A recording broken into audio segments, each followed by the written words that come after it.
Hi అండి, welcome back to our channel దొడ్డాస్ kitchen. ఈరోజు మన దొడ్డాస్ కిచెన్లో స్పెషల్ ఏంటి అంటే గోంగూర బోటీ కర్రీ అండి. చాలా టేస్ట్గా ఉంటుంది. దీని ప్రాసెస్ మొత్తం మిస్ అవ్వకుండా మీరు మన ఫుల్ వీడియో చూసేసి తప్పకుండా ట్రై చేయండి. చాలా టేస్టీగా యమ్మీగా ఉంటుంది. దీనిలో పెద్ద మసాలాలు కూడా ఏమీ ఉండవండి. దీన్ని క్లీన్ చేసుకోవడమే కొంచెం కష్టం. అంతే, కర్రీ మాత్రం కొంచెం ఈజీగానే ఉంటుంది. మీరు తప్పకుండా ట్రై చేయండి. ప్రాసెస్లోకి వెళ్ళిపోదాం. బోటిని శుభ్రంగా క్లీన్ చేసుకొని పక్కన పెట్టుకోవాలి. గోంగూరను కూడా శుభ్రంగా కడిగేసేసి గుంజుకొని చక్కగా పక్కన పెట్టుకోవాలి.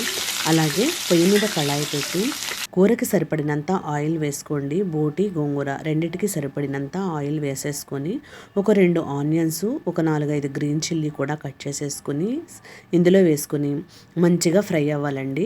చక్కగా గోల్డెన్ బ్రౌన్ కలర్ వచ్చిన తర్వాత 2 స్పూన్స్ అల్లం వెల్లుల్లి పేస్ట్. ఇంకా అంతేనండి, ఇంకా ఏం గరం మసాలాలు యూస్ చేయకూడదు, దాని టేస్ట్ పోతుంది. బోటి ఫ్లేవర్ రావాలి అంటే మసాలాలు ఘాటిక్క ఏమీ వేయొద్దండి. ఒక 2 స్పూన్లు అల్లం వెల్లుల్లి పేస్ట్ వేసుకుని అది కూడా ఫ్రై అయిన తర్వాత ఒక స్పూన్ పసుపు, కొంచెం కరివేపాకు వేసేసి మంచిగా ఫ్రై అవ్వనివ్వండి.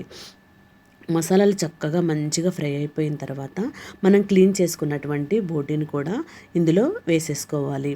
బోటీని చక్కగా క్లీన్ చేసుకోవాలండి, లేదంటే అది స్మెల్ వచ్చేస్తుంది.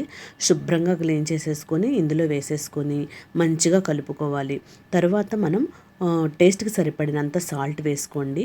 మీ టేస్ట్కి సరిపడినంత సాల్ట్ వేసుకోండి. గోంగూరలోకి బోటీలోకి రెండింటికి సరిపడేలాగా సాల్ట్ వేసుకోండి. నేను ఒక 2 స్పూన్స్ సాల్ట్ వేసుకున్నాను.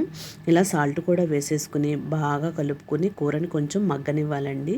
ఈ సాల్ట్ని చక్కగా బోటీ అంతా కూడా పీల్చుకొని ముక్క మంచిగా ఫ్రై అవ్వాలి. ఇలా ఆయిల్ అంతా కూడా బయటికి రావాలండి. ఇలా ఆయిల్ అంతా కూడా బయటకు వచ్చిన తర్వాత ఇందులో ఇప్పుడు మనం కారం వేసుకోవాలి. మీ టేస్ట్కి సరిపడినంత కారం వేసుకోండి. నేను 2 స్పూన్స్ వేసుకున్నాను. ఒకసారి గుర్తుపెట్టుకోండి, గోంగూరలోకి బోటీలోకి సరిపడినంత కారం వేసుకోవాలి. గ్రీన్ చిల్లీ కూడా వేసుకున్నాం కాబట్టి మీరు కారం చూసి వేసుకోండి. నేను 2 స్పూన్స్ కారం వేసుకున్నాను. కారం కూడా వేసుకున్న తర్వాత మంచిగా మగ్గనివ్వాలి. ఇలా మగ్గిన తర్వాత ఒకే ఒక్క టమాటా వేసుకోవాలండి. టమాటాను కూడా ఇందులో వేసేసుకొని బాగా మగ్గనివ్వాలి. టమాటా కూడా మగ్గిన తర్వాత ఇందులో ఇప్పటి వరకు మనం వాటర్ ఏమి యాడ్ చేయలేదు కాబట్టి చిన్న గ్లాస్తో ఒకే ఒక గ్లాస్ వాటర్ వేయండి. వాటర్ అంత అవసరం ఉండదు, బోటి త్వరగానే ఉడికిపోతుంది. అలాగే గోంగూర కూడా త్వరగానే ఉడికిపోతుంది కాబట్టి ఎక్కువ వాటర్ యాడ్ చేసుకోవద్దు. కూర వాటర్గా ఉంటే అస్సలు టేస్ట్ ఉండదు. ఇలా ఒకే ఒక గ్లాస్ వాటర్ పోసుకొని మూత పెట్టేయండి. మూత పెట్టేసిన తర్వాత అది మంచిగా మగ్గిపోవాలి.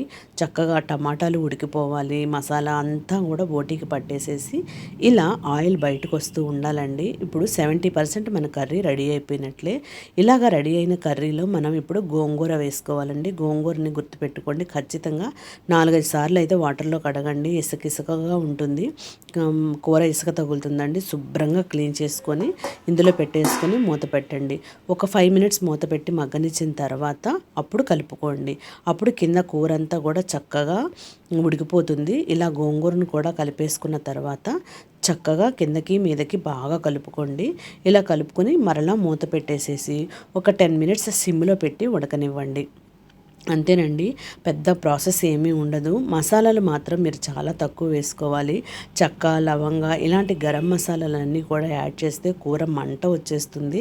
అలాగే దాని టేస్ట్ కూడా తగ్గిపోతుందండి. బోటీ కర్రీ, మటన్ కర్రీ అంటేనే అసలు మసాలాలు చాలా తక్కువ వేసుకోవాలి. అప్పుడే దాని ఫ్లేవర్ మనకు పర్ఫెక్ట్గా తెలుస్తుంది. చక్కగా అల్లం వెల్లుల్లి పేస్ట్ ఒకటి వేసుకుంటే చాలండి. మనం మటన్ కర్రీలోకి ఎప్పుడు వేసుకున్నా కూడా ఇంకా ఎక్కువ మసాలాలు, గరం మసాలాలు అలాంటివి వేసుకుంటే మాత్రం దాని టేస్ట్ ఖచ్చితంగా మారిపోతుంది. దాని టేస్టే మారిపోతుంది. మనకి మటన్ ఫ్లేవర్లా చక్కగా రావాలి అంటే మసాలాలు తక్కువ వేసుకోవాలండి. అంతే, చాలా టేస్టీగా ఉంటుంది. మీరు తప్పకుండా ట్రై చేయండి. ఇట్లా చక్కగా కలిపేసుకొని గోంగూరను కూడా ఒక మూత పెట్టేసేసుకుని చక్కగా ఒక 10 మినిట్స్ సిమ్లో మగ్గనిచ్చానండి. చూసారు కదా, ఆయిల్ అంతా కూడా బయటకు వచ్చేస్తుంది. ఇలా చక్కగా కర్రీ మొత్తం బాగా కలుపుకోండి. అంతేనండి, రెడీ అయిపోయింది. గోంగూర బోటీ కర్రీ రెడీ అయిపోయిందండి. మీరు తప్పకుండా ట్రై చేయండి. మీరు నా వీడియోస్ అన్నీ చూస్తున్నారు. చాలామంది నాకు కామెంట్స్ కూడా చేస్తున్నారండి. చాలా థ్యాంక్స్ అండి. వసంతలక్ష్మి గారు నాకు కామెంట్ చేశారు. దోసకాయ మటన్ కర్రీ చాలా టేస్ట్గా ఉంది, చాలా బాగుంది చూడడానికి అని చెప్పేసి. టేస్ట్ కూడా చాలా బాగుంటుందండి. మీరు తప్పకుండా ట్రై చేయండి. చక్కగా చూసి నాకు లైక్ చేసి కామెంట్ చేసినందుకు చాలా థ్యాంక్స్ అండి. అలాగే హరీష్ గారు కూడా నాకు కామెంట్ చేశారు సూపర్ అని. అది పుదీనా రైస్కి అనుకుంటా అండి, పుదీనా రైస్కి కామెంట్ చేశారు. చాలా థ్యాంక్స్ అండి. మీరు నా వీడియోస్ అన్ని చూసి తప్పకుండా మీరు ఇంట్లో ట్రై చేయండి. టేస్ట్ కూడా చాలా బాగుంటుందండి. చూడటానికే కాదు, టేస్ట్ కూడా చాలా బాగుంటుంది.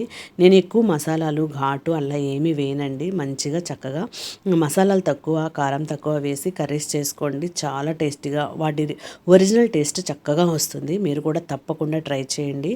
ఇంకా చాలామంది నాకు కూరలు చాలా బాగుంటున్నాయి, మీ వీడియోస్ చాలా బాగుంటున్నాయి అని కామెంట్ చేశారు. కామెంట్ చేసిన ప్రతి ఒక్కరికి కూడా చాలా థ్యాంక్స్ అండి. తప్పకుండా మీరు నా వీడియోస్ అన్నీ చూడండి, ట్రై చేయండి. ఇంకా చాలామంది నా వీడియోస్ చూస్తున్నారు కానీ లైక్ చేయట్లేదు, సబ్స్క్రైబ్ చేసుకోవట్లేదు. ప్లీజ్ అండి, like and subscribe my YouTube channel దొడ్డాస్ kitchen. Thank you.